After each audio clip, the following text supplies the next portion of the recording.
All right, guys, welcome back to another video. It's your man, Jay. So today we're going to be looking at a discussion that I've been wanting to bring to you guys for quite some time. I've really been thinking this through and trying to decide the direction that I want to go. So about 6 to 8 months ago, I got my 23 convertible Camaro LT1, and you've seen it on the channel multiple times.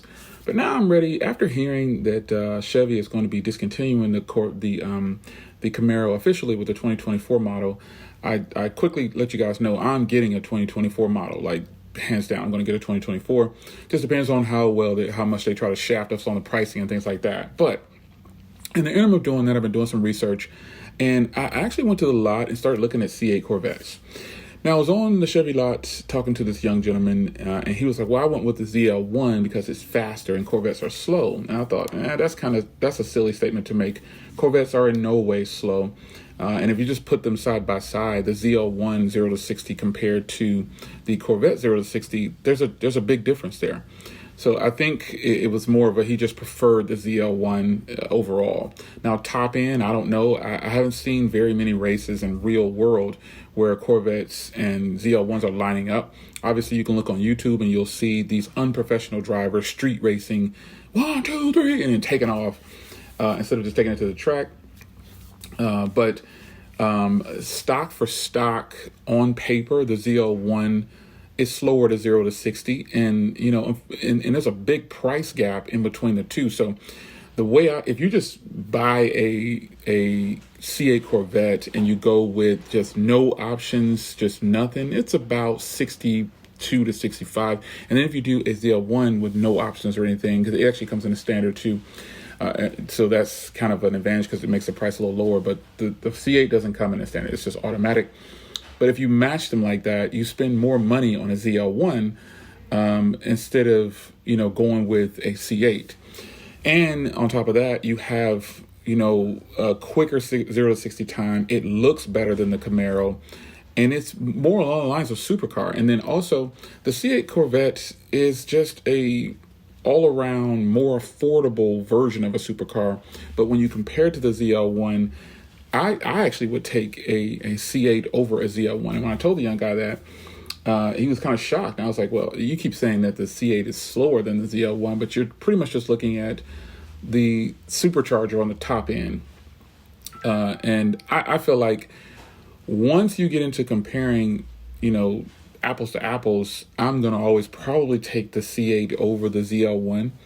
Now, if you go down to like LT1 or Camaro SS with the 455 horsepower, you get into a lot more money savings that way. And I think that's actually, if you're just looking at money, you just want to go with an SS or LT1 because you're going to save 25 grand easy, maybe even 30 if you don't get a convertible. So I've been comparing, and so what I decided to do is I decided to go to the lot, to several different Chevy lots and call around, because this is going to be my next car.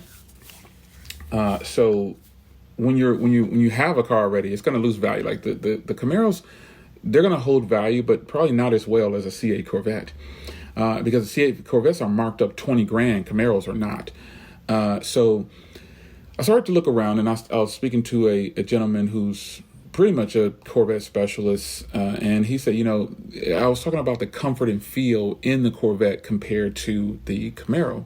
And he said, well, the reason that you have that type of fit like that is because you're probably sitting in seats that are GT2. And I thought, man, I didn't even think about that. So he said, you're going to have to go with the GT1 seat. Sorry, but that's going to be your best fit if you're 6'4". And I was like, okay.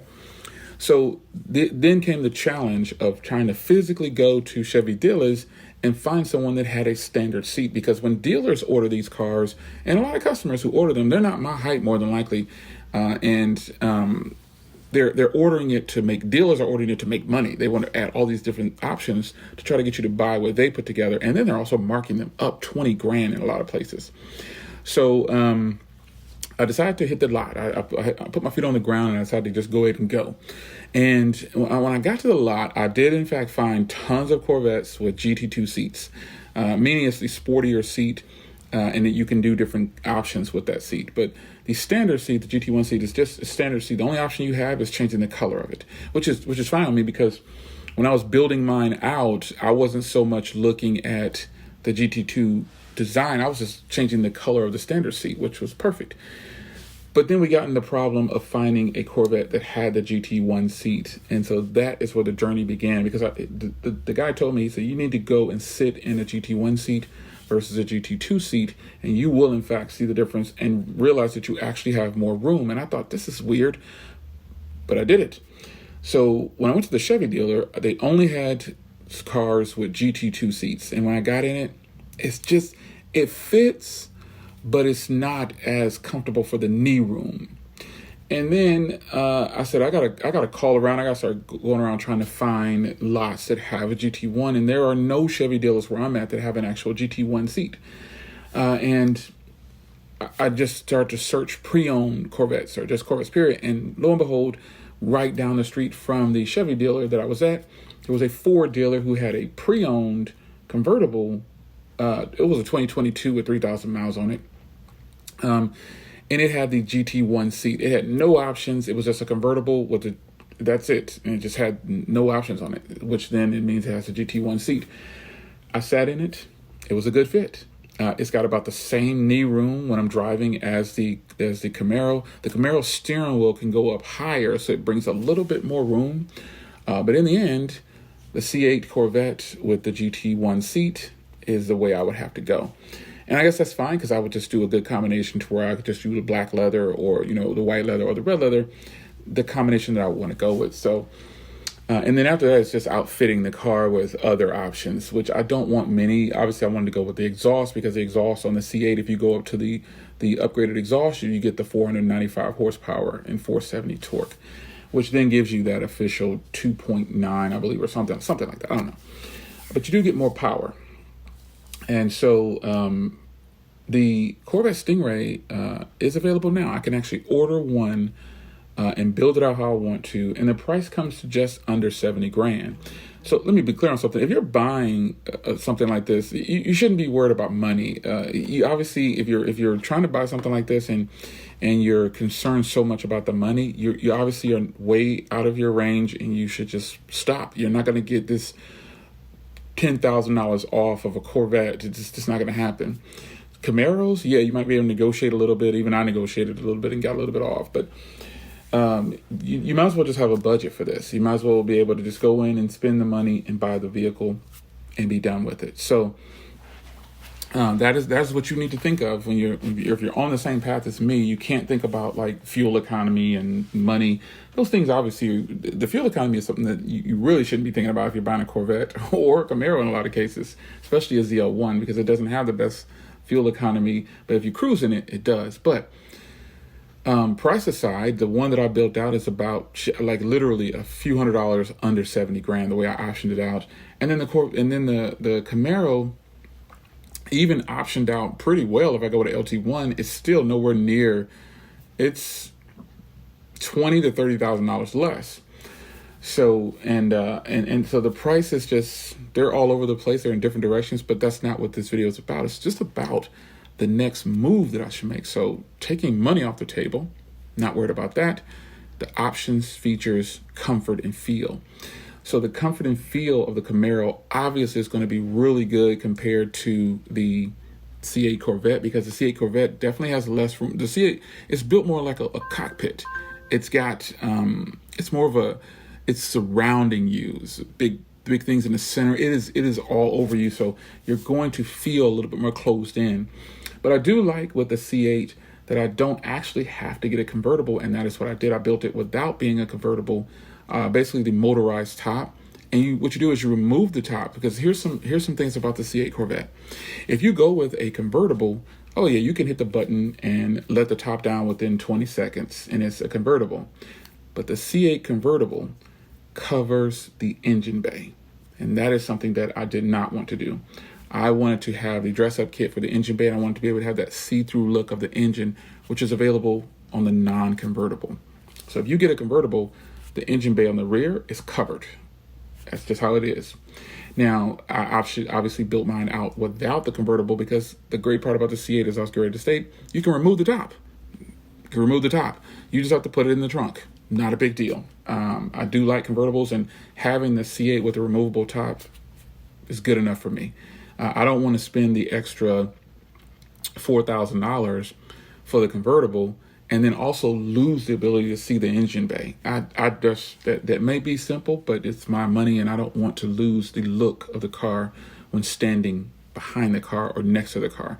I think being able to see the engine bay is a huge deal to me. I want to see what I'm driving. I want to see where my money is at, and it's definitely in that engine bay, that rear engine.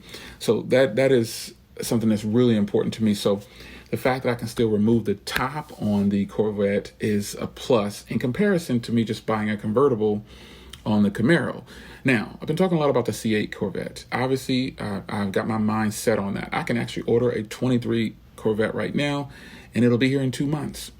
I don't know what the pricing is going to be for the 24s. The E-Ray obviously is there, the Z06, all these different, but I'm not in it for that. It's more about having a C8 Corvette, something you just want one. If you know, I don't have to have the Z51 package because I'm not going to the track. I'm not tracking this car. It's just going to be that sports car that I own. So, if you're tall, once again, for a C8, you're going to have to do, later on down the line, I've seen people make adjustments to behind the seat to make the seat go back farther, all these different things. But in the end, I'm just looking for the most leg room, and right now it's going to be with the GT1 seat. And so now switching gears to the Camaro, it's kind of limitless with that. And the difference is that the Camaros will probably, even though this is the last run for the Camaro, there'll be another Camaro. It just might be electric, or they might do an SUV version. I don't know. They might do it in a sedan. I don't know. They're going to go EV, and it's just what it is. But the Camaro, the 24 Camaro won't cost $70,000 for the options that I would do. More than likely, I would just go with another LT1 or SS or whatever. Definitely would get a convertible. So right there alone, that is $46,000. If they don't change anything in the pricing, that's $46,000. Period. Just to have a convertible with the RS package and the options that I had before, that is $46,000 right there. So that already is $20,000+ less than the C8. I mean, with color options and everything. Now, I would still do an LT1. I wouldn't do an SS because I would want to do my own interior. I would want to do things like that. But you can still add things on to the LT1, as you can see from mine. So I also will go with a different color because my Cadillac, if you haven't seen my 23 Cadillac CT5, check that out. It is the same color as my Camaro. So I would go with a different color and go with the Radiant Red, which is basically the color of my GMC Sierra that I used to have. I love that color. It looks really good on cars too. So that would probably be the color for the Corvette or the Camaro. But I think in the end, I'm looking to get that nice V8 sound, V8 power, without going overboard because I'm not tracking the car or anything like that. So, and even if I wanted to track the car, I don't need the Z51 package. It's about performance and tires. You don't have to put that on there. You can do suspension, all that. But if you're just talking about going in a straight line, tires, man, you can just change the tires on a car and leave it stock and pick up some time. That's just how it is. So I'm in my deciding phase right now with the 24 Camaro and the 23 C8. There will be a 24 C8, obviously, but there's no mention of that right now. And I can actually order a 23 C8 right now. I don't think it's going to be much difference in power and performance than the 24 because they're focusing on the E-Ray, which is the electric version of it. So, and I'm definitely not going to go that route. I think it's way overpriced, and you only get to use the E-Ray's real power at certain times. So you can check that out yourself. Just go to the Chevy website. I definitely am not interested in the E-Ray. But the C8 or the Camaro, again, I'm not interested in the ZL1. I would prefer to just keep it as simple as possible with a Camaro and just use a V8. And because the ZL1 is priced more. Here's the truth about that. I think I said it earlier. The ZL1 costs more than the C8. And I don't think that is, if you're trying to get the most power and just say you have a supercharger or say you have 650 horsepower, great. That's cool. I'm definitely not into the ZL1 for that reason. I mean, I don't need the 650 horsepower, and I don't think that I will ever use that. And then you get back to it, and it's kind of like, well, the C8 definitely looks better than the Camaro ZL1, because there's a lot of the Camaros on the road. There's not a lot of C8s on the road, and the way I have mine dressed up and spec'd out, it's all its own. And I know the 24 Camaro will be the last run, but knowing that, I decided I need to bring another real luxury, like supercar look. And the Camaros are so common, and we know when they're coming. I'm starting to see more C8s on the road. But when you think about this, folks, I just think the reason you don't see a lot of C8s on the road is because of the price. But then you see a lot of ZL1s on the road because people want that supercharger. They want the power to street race, I guess, or whatever, or race at the track. But I just think the C8 is the better looking car. It is definitely fast, and it's faster than a lot of cars on the road if I want to feel the power, and it's more than enough, and there is no supercharger needed with that. I can do things later, more than likely, but I'm not in for that. So from where I sit, if I'm going to spend 70 grand on a car, it won't be the ZL1. It would definitely be the C8. C8 over ZL1 for me personally, all the way. The ZL1 looks good, but it's real common now. That design hasn't been changed in a long time. And I wouldn't want to take my last $75,000 that I have set aside for a car and give it to the ZL1, the 24 ZL1, just because it's going out. They're not going to change the design that much. But the C8 design is very nice and looks a lot better, in my humble opinion. So what do you guys think? 24 Camaro or 23 C8 or 24 C8? What do you think? Because the supercar or the sports car thing, I personally feel like, as I close out here, the sports car definitely is more on the C8 side. When you just compare these two cars, the C8, it is going to get some attention when it comes up. People are going to know, whoa, look at that. I mean, you could just park a ZL1 next to a C8 at a car show, and people will be driven, they'll be more inclined to look at the C8. I mean, because the Camaro's established already with that same body style for several years on the 6th gen, or just period. That body style hasn't changed much, but the Corvette has a new design, and it is the C8, the current generation C8. So just on the two there, I'm really more intrigued with the C8. And I'm thinking that's probably the route I might go. I'm still undecided. It's still early on. But we will talk about the current Camaro that I have in another video, and the direction I'm going to move. I've moved with that. So it's your man Jay. If you haven't seen my latest video, check out my 23 Cadillac CT5 luxury. It's just so beautiful. And I'll see you in the next video. Take care.